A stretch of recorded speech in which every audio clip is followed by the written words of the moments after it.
Hello class, welcome to our section on Sikhism or Sikhism. Either pronunciation is fine. More traditionally, the tradition is referred to as Sikhism, and we're talking about the Sikh people. Though I kind of go back and forth because the more common pronunciation in the United States is Sikhism and Sikh people. But you should know that either one is okay, generally okay moving forward. Before we get started, I wanted to let you know, aside from this photo that you see in the background right now, the rest of the photos are mine. I was able to recently travel to Amritsar in northwestern India, where the majority of the Sikh population lives today. So I got to talk with lots of people, take some great photos, and hopefully you've already watched my little introductory video where I'm in front of the Golden Temple. So my views on Sikhism have really evolved over the past little time here, because I've always appreciated the tradition, but having gone to Amritsar to go to the Golden Temple and to meet so many Sikh people, I've just developed such a deeper appreciation for this tradition, which is so often misunderstood. So I'm hoping in this lecture here we'll begin to kind of identify maybe what some of these stereotypes might be, and push beyond them and learn from just a very brief, this is going to be a very brief overview of Sikhism. We should know to start that Sikhism is the, I want to say, let me think about this, fifth largest religion in the world, with about 25 million Sikhs or Sikhs throughout the world. About 17 million, I think, live in Amritsar, the region around Amritsar, the Punjab region, which we have identified here. You can see this region here is Punjab. Since the partition between India and Pakistan in the 1940s, the vast majority of Sikhs who used to live here in the Pakistan region, of what now is Pakistan, were forced to migrate into this broader area in India, and then many of the Muslims who lived on this side of the India-Pakistan border were forced to migrate over into the Pakistan side of things. So there's been a lot of recent relocation, forced migration, and because of this, Sikhs are often seeking refugee status to leave parts of this world. And many of the Sikhs that we have in the United States and Canada, for example, have come here because they are a persecuted minority within the relative Hindu and Muslim predominant states in which they live. Again, this region is called Punjab. Sometimes it's referred to as the Punjab. You should know too, Punjabi is a language. It's a language that is spoken in Punjab. So the majority of Sikhs today are Punjabi. It also refers to their ethnicity.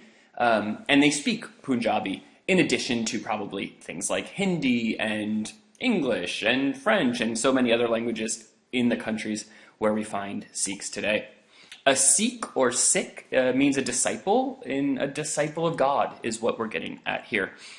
It is a very young religion. It is often thought to be a very old religion. I think I have some reasons for this, or reasons why people assume it's an older religion than it actually is. But you should know it was born in the very, very, very end of the 15th century, 1499, and really comes to flourish in the 16th, 17th, and 18th centuries. So compared to Islam and Christianity and Hinduism and Buddhism, Sikhism is just a very new religion. It's the newest religion that we talk about in this class. We will talk briefly about a history of 10 original gurus and what they have contributed to this tradition and how this tradition continues to look back at their contributions. And then lastly, we'll talk about how Sikhism is a monotheistic tradition. It is a tradition that we'll see takes on many of the characteristics of Indian religions. For example, there is the belief in reincarnation and the ego, and there is a desire to push beyond the ego, but not to find enlightenment in the form of moksha or nirvana, but rather to find a unification with God in a supposed eternal afterlife. I'm going to warn you right now too, I'm going to have to go through this pretty quickly. There's a lot of information to cover, and I can't imagine you all wanting to sit down here for 2 or 3 hours listening to me. So I'll move pretty quickly. Feel free to pause it, rewind it, and take any notes and pose any questions that you might have to me. In my Eastern religions class, we spend almost 2 to 3 weeks on Sikhism, so there's even more to say than I'm presenting here. but I just want to scratch the surface. I think it's important for us to at least know some basics about Sikhism so that we don't contribute to the persecution and oppression that many Sikhs feel and receive in the Western world, and not just the Western world. Here we have, again, the Golden Temple. This is the most holy site or most holy Gurdwara to the Sikh tradition. I'll talk about what a Gurdwara means, but for now you can think of it as the equivalent of a temple or a mosque or a church or something of that sense. But a Gurdwara is the Sikh place of communal worship. Sikhism starts with original Guru Nanak, and Guru Nanak is found right here with that kind of long white beard. And it's pretty interesting. There are these first original 10 gurus, and though I'd love to talk about each and every one of them, there's some fascinating stories about all of them. We're just going to really talk about the first and the last of these 10 gurus, because again, we're just going to scratch the surface here. But the 10 gurus in all are thought to be what they call revealers of truth. But you should know they're just human beings. They're just normal people who had some insight into the nature of God and were really good teachers. Let us not forget that the term guru, which comes from the Hindu Indian tradition, means teacher. So don't think of these as divinely inspired prophets or anything of that nature, but rather they were very good teachers about the nature of God, the nature of suffering, and the nature of the self. As I said, the religion really starts in the 16th century, but at the very, very end of the 15th century, we have this man, Guru Nanak, who has this revelation. I think I have it down here somewhere. Maybe it's on the, sorry about that. It's maybe on the next slide. In 1499, he has this revelation, and what we see is that his teaching becomes a unique form of a Hindu tradition with some Islamic influences. So keep in mind, in 1499 and into the 16th century, Islam is a tradition that is alive and well in this region of the world, as is Hinduism and some other traditions as well. Guru Nanak himself comes from the Kshatriya caste in Hinduism, so he brings with him many of those assumptions like reincarnation and samsara. Very similar to the Buddha himself, Siddhartha Gautama, who also came from the Kshatriya caste. Guru Nanak is said to have had a family, wife, children, and so on and so forth. He had a variety of practices, including meditation, devotion. Some people describe it as prayer. We're going to see some overlap between these dominant traditions of Islam and Hinduism. And it's worth noting, kind of early on in this lecture, it is not right to say that Sikhism is a combination of Islam and Hinduism. While it is correct to say that both of these traditions have influenced the birth development, and evolution of the tradition of Sikhism, it's its own tradition with its own rituals, its own values, its own conception of God. So too many people just kind of misunderstand it for being a combination of these two otherwise present religions. One thing that Guru Nanak does, like the Buddha, he rejects the caste system. Sikhs today believe that all men and women, irrespective of birth, are considered equal in the eyes of God and have equal access to God. Your duty is not determined by your birth. We all share the same duties. Guru Nanak himself, as I've alluded to, found wisdom in both his Hindu surroundings and also many of these Muslim holy men who lived in and around where he comes from. It's worth noting, too, that the type of Islam that influences Guru Nanak is a Islam called Sufism, or a type of Islam called Sufism, or Sufi Islam. Sufism is a mystical form of Islam that focuses on trying to find God within oneself, that seeks to understand God through music and poetry, and you'll see how that plays out later in this lecture. Again, here I was able to visit the Golden Temple at night, and it is just a sight to see. If you ever get the chance to travel to India, do not pass up the chance to go to Amritsar, where you can go to the Golden Temple. This very sacred space is open to everyone and anyone, and you'll just meet the kindest people there, I promise. It was really quite an experience. So at the age of 30, and this is 1499, Guru Nanak was said to be bathing in a river, and he has this mystical revelation, this experience where he supposedly disappears for 3 days and is in the courts of heaven with God, and he drinks this elixir that's called Umrit, A-M-R-I-T, pronounced Umrit. And this nectar is supposed to be the nectar of immortality. The idea here is that when you drink this, it's almost like an initiation process or a baptism. It's the way in which you begin to walk with God, as a Christian or a Muslim might say. It's also no coincidence that the city of the background photo here is in Amritsar, so the city of the nectar of immortality. Many Sikhs today take Umrit, which is their initiation into the tradition, and I'll say more about that in a bit here. But you can see some photos of various Sikhs receiving or taking Umrit, mixing of this elixir. Today it's essentially like a sweet honey water, sugary water drink. Oh, sorry guys, my Alexa is trying to talk to me.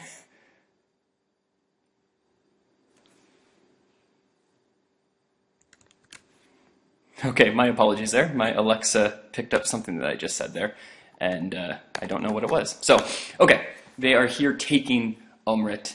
This is the initiation into the tradition where one often takes on the 5 Ks, or these 5 aspects of the tradition, which we'll talk about later in this episode. In this lecture. After this revelatory experience that Guru Nanak has, he declares the oneness of God. We have to keep in mind, for a Hindu man, this is pretty moving and pretty against the tradition in which he was born. So he declares the oneness of God.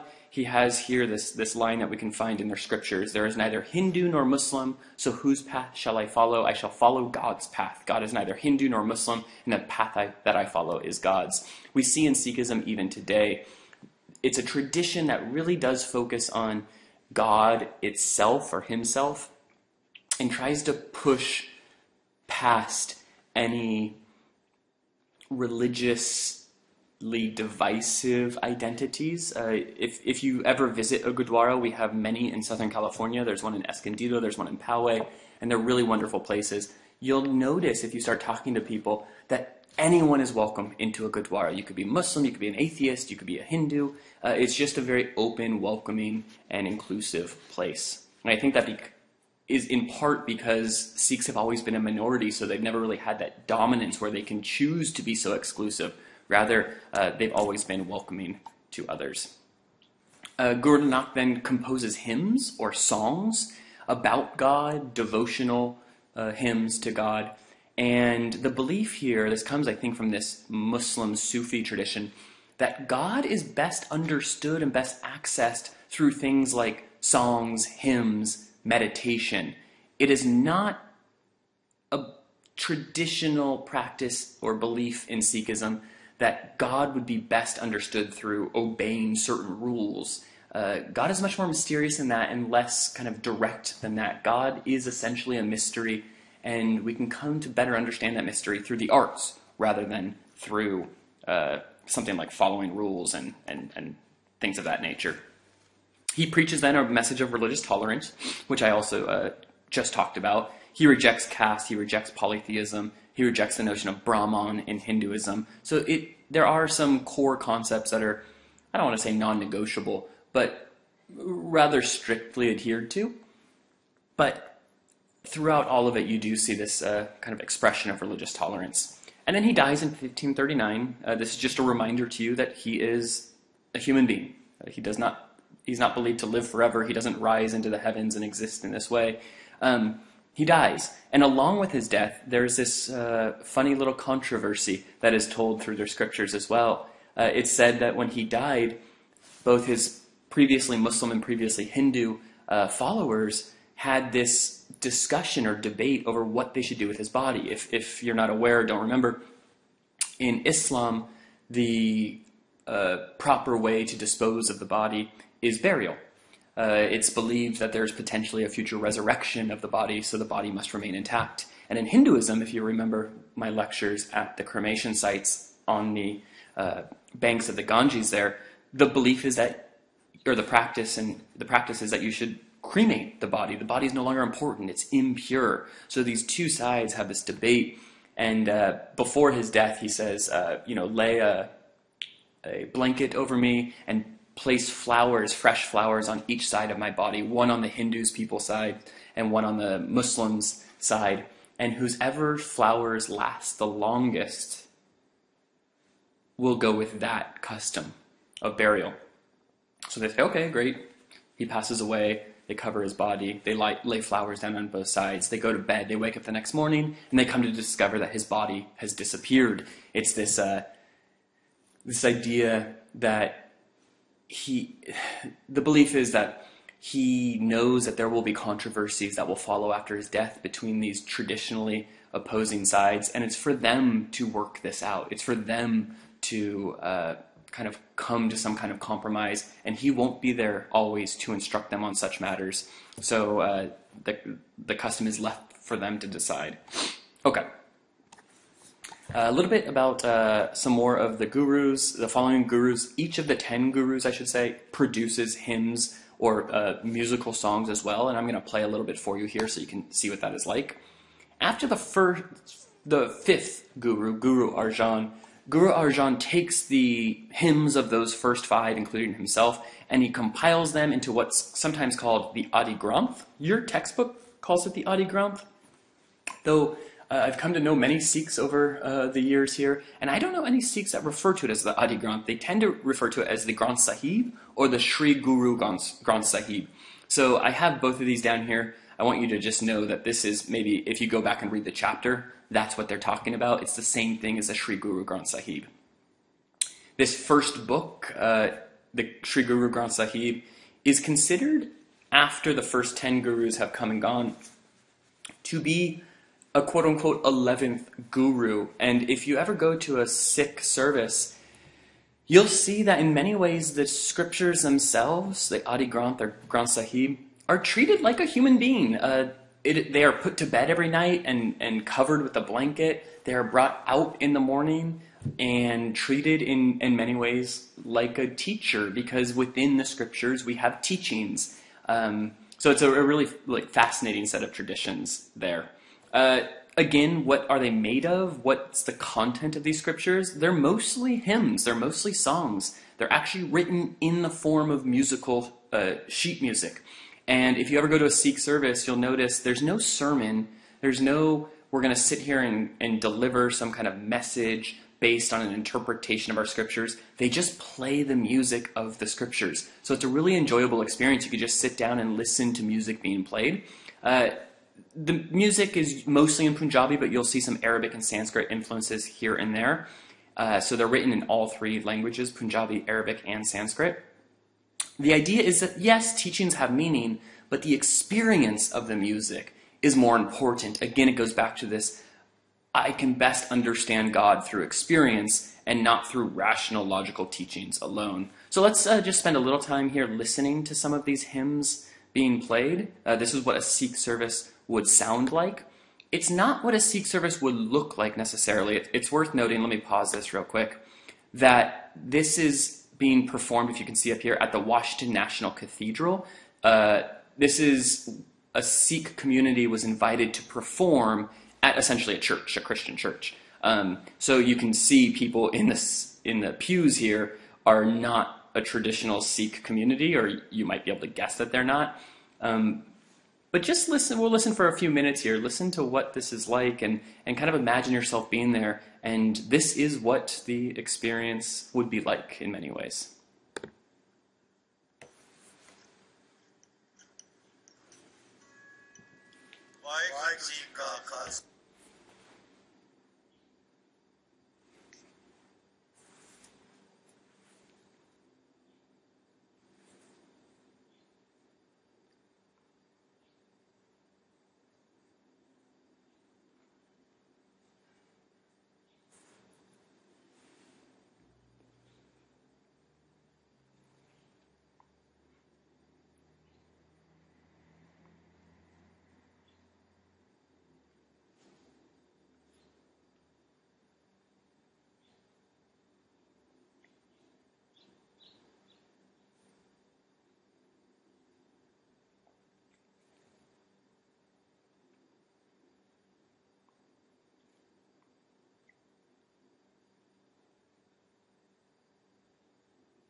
Okay, so I'm going to stop it there.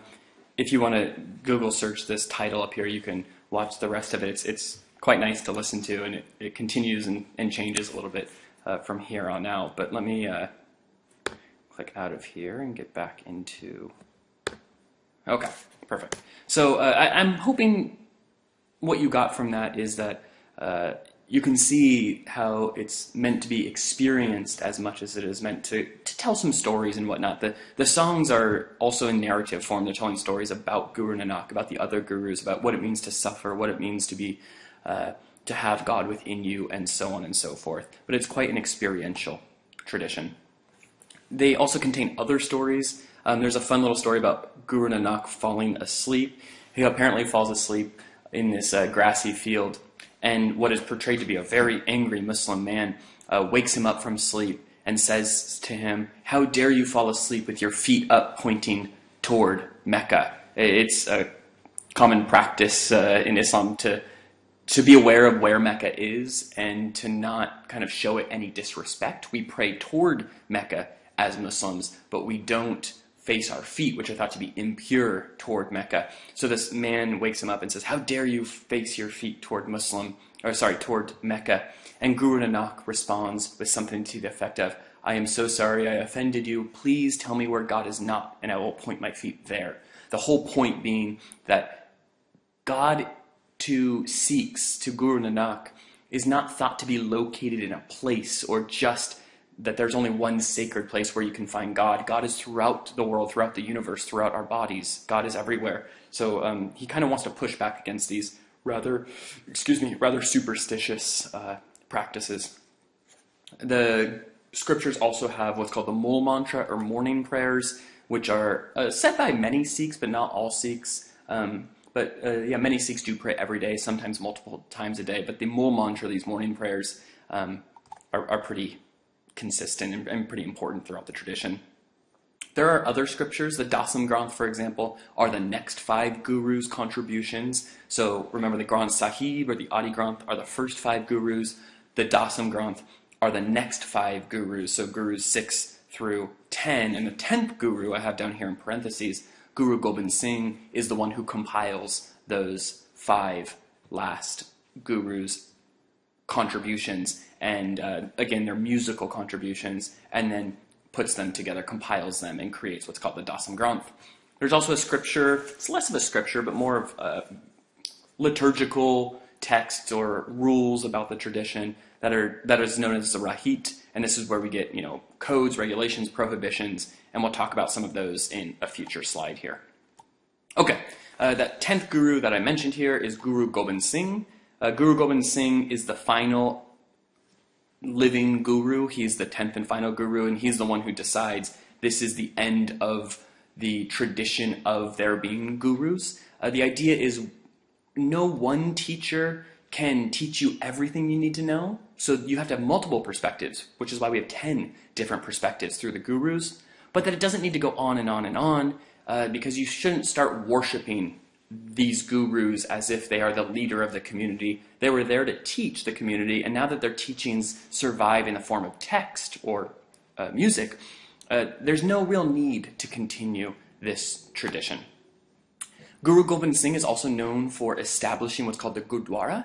That's what I mentioned before, and in the background, if I can take this text away real quick, this is the Gurdwara. This is the golden temple in the heart of Amritsar, which gosh, I mean, you can kind of tell from this photo I took here, but it is just a beautiful, beautiful sight. That is real gold that thing is plated in, and it is lit very effectively, and it is in the middle of this pond, man-made water source that people bathe in. I think maybe I already showed you a photo of someone bathing in it. Maybe I didn't. If not, it's coming. People go in there to kind of purify themselves in a way with the water, and yeah, it's just quite a sight to see. So, he establishes... Oh, sorry, give me a second here. Okay, my apologies for that. There was a vicious-looking male service person that my dog was very concerned about. So, that's all taken care of now. So again, back to the point. He establishes the Gurdwara, Guru Gobind Singh does, and essentially any place that contains The Granth Sahib or the Adi Granth, the texts, the sacred texts, the scriptures, is considered a Gurdwara. Gurdwara means a doorway to the Guru or doorway of the Guru. The idea being any doorway, any place that holds the scriptures, the Guru, the 11th Guru, the teacher, is considered a place of worship, a place of communal prayer, a place of meditation, and maybe most importantly, a place of eating. So if you ever do decide to go to a Sikh service, they will feed you. Every Gurdwara service serves food, and it is delicious. If you like Indian food, Punjabi food is, in my opinion, some of the best Indian food you can find. And it is totally free. They provide food to anyone who is hungry, and it's really great. You all sit on the floor and get to eat together and talk, and it's a really enjoyable experience. The other thing that Guru Gobind Singh is well known for is establishing what's called the Khalsa. The Khalsa is the community of observant Sikhs. So Khalsa means pure ones. Observant Sikhs, I mean people who observe the traditions of Sikhism today. Men don the turban, they wear a beard, they carry the kirpan. We're going to talk about all of these observances in one of the next slides here. About 70% of the 25 million Sikhs in the world today are considered part of the Khalsa, part of the pure ones. There's a wonderful story called the Panj Pyar, the Beloved Five. I would encourage you to read it in the textbook if you can. There may be a question about it on the exam somewhere. And it's a really fun story about how Guru Gobind Singh himself establishes the Khalsa. It's a story where he calls people up who are ready to be sacrificed for their religion, and then it has a kind of a fun twist at the end. So once you become part of the Khalsa, you become observant of these ethical obligations and the 5 Ks, which we'll talk about on the next slide. The Panth is the total Sikh community. 100% of Sikhs around the world are part of the Panth. 70% of them are observant Sikhs, are part of the Khalsa. This is just to show, if you're a Sikh born and raised this way, it's almost as much of your ethnic and cultural identity as it is a religious identity. But say you don't really observe the tradition, you don't go to the Gurdwara, you do shave your face, you don't wear a turban, you don't do all these things. It doesn't mean you're not Sikh anymore, but it does definitely show a difference in the way in which you're Sikh. You can almost think of Judaism. There are cultural Jews who maybe don't even believe in God or practice the tradition in many of the traditional ways. That is different than an observant Jewish person who might take it a little bit more religiously seriously. We wouldn't want to say those who don't observe the religious side of the tradition aren't Jewish anymore. It's part of their ethnic and cultural identity. In a very similar way here, I think Sikhs are as much an ethnic demarcation as it is a religious one. I came across these 3 pretty badass dudes at the Golden Temple and asked if I could take their picture, and they were gracious enough to let me. And yeah, you can tell they're pretty awesome. Okay, so let's talk about these 5 articles of faith, what are often referred to as the 5 Ks. The reason it's referred to as the 5 Ks is each word in Punjabi starts with the letter K, and I do need you to know each of these terms. Basically, if you become part of the Khalsa, an observant Sikh, you observe all 5 of these. And you can see them here, slightly different spellings than the one I have, the ones I'm about to list. And you'll see why. On the right-hand side here, this diagram essentially shows how it would be pronounced in English, or actually in Punjabi, how you would actually pronounce it. But on the left-hand side here is the more traditional spelling. So Kesh, this is pronounced Kesh. Over here you can see it says Kesh with the H, but traditionally Kesh without an H. It means uncut hair. So the idea is that once you become part of the Khalsa, you never cut your hair, men or women, and any body hair. This is the idea that God created us in the way that he created us, and who are we to alter our body in this way? If God created us with hair that continuously grows, then that must be beautiful, because that is the way in which God created us, and who are we to kind of challenge that or change that?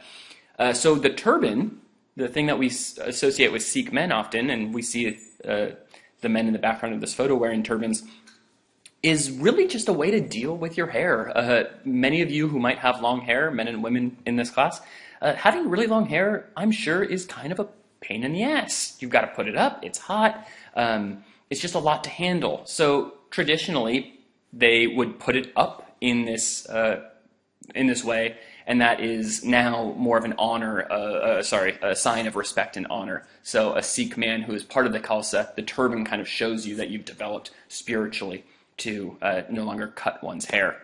The kanga is a comb that most men and women who are part of the Khalsa carry on them at all times. You won't see it in their pocket or anything. It's usually tucked into their hair before they wrap their turban. Women do not traditionally wear turbans, though they can.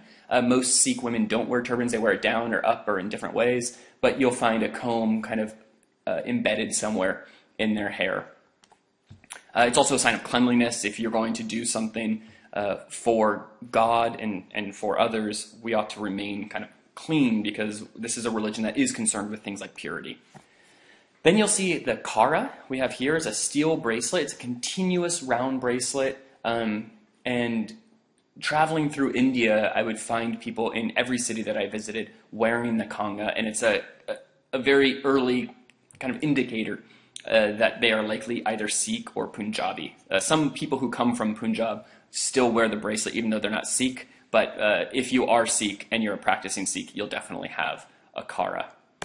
Its continuity is supposed to show that there's the oneness of God. It's supposed to represent this cycle of samsara. Also, it shows that we have a bondage to truth. It's always with us, and we have to always seek out truth. Fourthly, and maybe the most controversially, every Sikh is traditionally supposed to carry what's called a kirpan, or a sword. 400 or so years ago, this was in part to defend themselves against other majoritarian groups that had power over them. But over time, Sikhism just becomes a very peaceful religion and does not engage in much violent action, apart from this kind of terrible experience in the 1980s, I believe. But now we find them more as like ornamental. They're often not sharp. They're very small. They're kept concealed where you might not even see it. And it's supposed to kind of show that you would defend your faith and defend your people symbolically, not literally with a sword. Though historically, when there was conflict, the sword would come into play, no doubt. And then lastly, they have a special pair of underwear that is supposed to represent chastity and purity. For those of you who are familiar with the Church of Latter-day Saints, commonly known as Mormons, there's something similar in their tradition. It's supposed to represent purity and chastity. Okay, let's see. Let's just say a few words here. We'll kind of breeze through this one. I've already said some of it. Sikhs believe in the process of samsara and reincarnation. They're also, like Hindus and Buddhists, trying to seek liberation from samsara. They're trying to find escape from samsara. Instead of calling it nirvana or moksha, they call it mukti. And mukti is a little different because it's not just the obliteration of the self. It's not the uniting of Brahman with Atman, but rather it's the union with God that is found upon final liberation. It's that release from samsara. It's the idea that God is not separate from us. It's not dualistic as in there is us and God that are separate entities, but rather that there's a unity between these things. And the process of finding God is the process of finding the self and pressing back against the ego. So pushing past the unhindered self, you could become fully capable, fully knowledgeable, enjoy eternal bliss, no more pain and suffering. And this is open to both men and women. Sorry, that was very fast there, but each of these points isn't crucial for you to understand. I just want you to get a sense that it's much like the other traditions of release, but there is some difference as well. Here's the photo I promised you of a man that I saw a young man coming out of that water after purifying himself at the Golden Temple. I've already said this. Sikhism believes in one God. It's a monotheistic tradition. But they do preserve that Hindu notion of the Trimurti, the creator, preserver, and destroyer, except that these are not three separate gods in the Sikh tradition. Rather, that one God is the God who created the universe and the world and human beings, who is here to preserve, help us preserve all of this, and in the end will destroy so that creation can happen again. There are various names for God, Akal Purukh, Parak, and then Vahiguru or Vaiguru, praise to the guru or the teacher, lots of different names for God. Just think guru, God is the ultimate teacher in this sense. As I kind of alluded to earlier, the idea is that God is everywhere and within every individual. And we tend to, this is an important point, we tend to ignore God because of our ego, which they call home. We have things like greed, attachments, pride, angers. I don't know why I said angers, but anger. Rather, if we start practicing meditation, self-discipline, humility, self-denial, we can start to see God's grace being revealed. We eliminate home, we eliminate the ego, and you see the beauty and mercy of God. This is often done in meditation. This is often done in listening to and singing along with the hymns. The hymns that you listen to in that cathedral are supposed to draw us away from our anger, our greed, attachments, and pride, and focus us on what is good and right and just.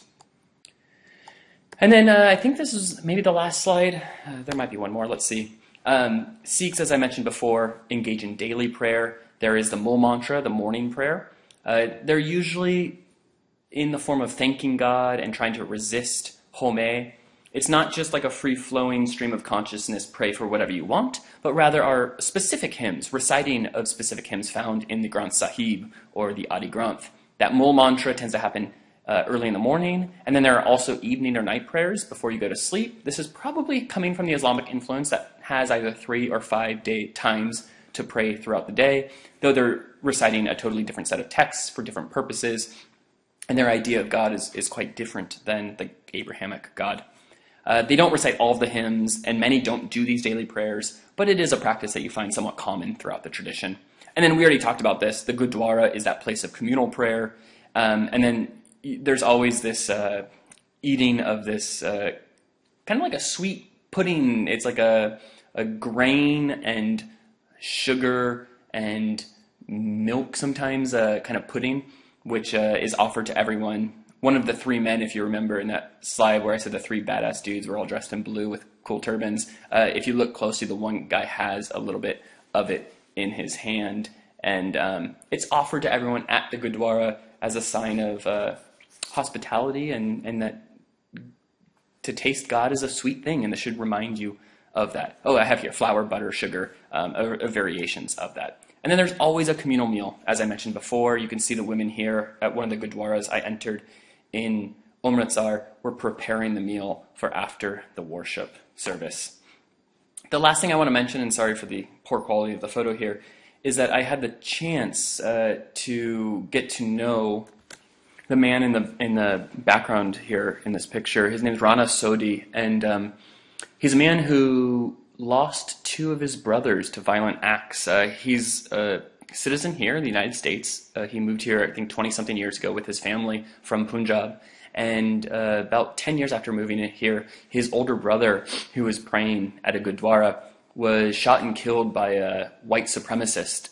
And then a few years later, his other brother, totally unrelated, was driving a taxi cab as his occupation, and someone got in the back of the taxi cab, turned out to be another white supremacist, and he was shot in the back of the head and killed. So this man, Rana Sodhi, has made it his life mission now to educate people about Sikhism, his religion, his tradition, his culture, his ethnicity, to try to show people that they are not extremist, radicalist, violent terrorists, as many, not many, but some assume them to be. That this is a religion of peace, it is a religion of inclusion, it is a religion of service to the poor and service to community. And because something as simple as a turban and a beard is common in this tradition, they're often stereotyped and recipients of violent hate crimes. You should know that there's a recent spike in hate crimes against not only Muslims, but people perceived to be Muslim, who are most often Sikhs or other Middle Eastern ethnicities and nationalities. So we're in an important time right now, I think, where we need to understand that this is an issue. This is an issue within our own communities, and that we just knowing a little bit. I think what we've talked about for the last, I don't know how long I've been talking, 45 minutes or so maybe, you can really begin to push back against those stereotypes and come to understand a tradition or a history of people that are often very misunderstood. So I appreciate your time. I hope that I didn't leave you with too many questions, but if you do have questions, please reach out to me. And there is more to say, so if you're ever interested in Eastern religions or another class, we can spend a lot more talking about this tradition. So I think that should be it. Enjoy.